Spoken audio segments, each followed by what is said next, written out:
Mâm ăn gì đó? Ăn phở. Phở.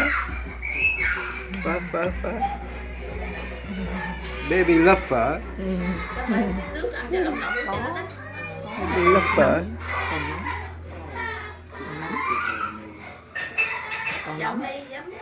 Love phở.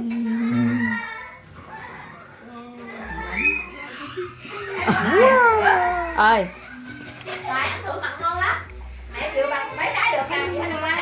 lấy ra Trà. Wow.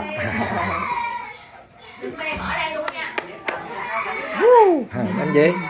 So fast. You're so fast. Đang ngưng rồi ta chạy tới.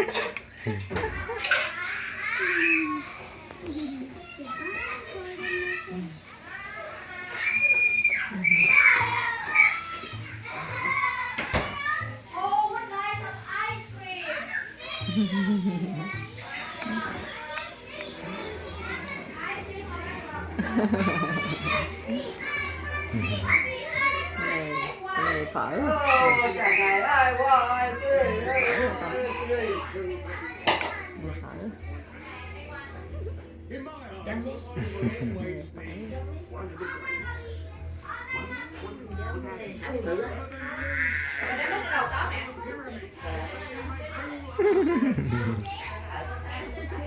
Wow.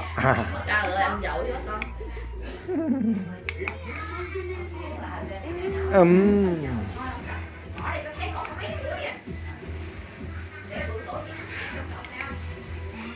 Ăn rồi còn làm âm thanh là ngon nữa nè.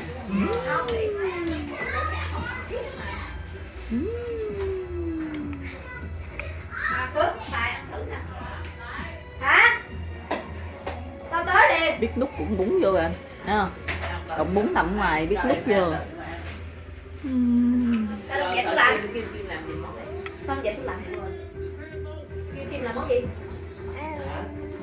Almost done. Vậy đó. Ồ không có.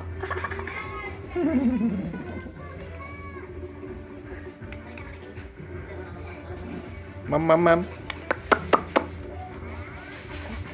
Hello Kim. Hey. Quên rồi. Hey, nhà bên nước có mặn dữ không?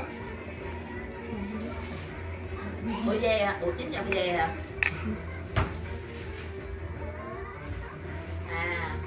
Vậy hả? Ok vậy thôi.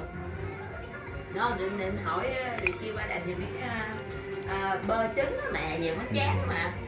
Good job. Lát tự làm được rồi. Lát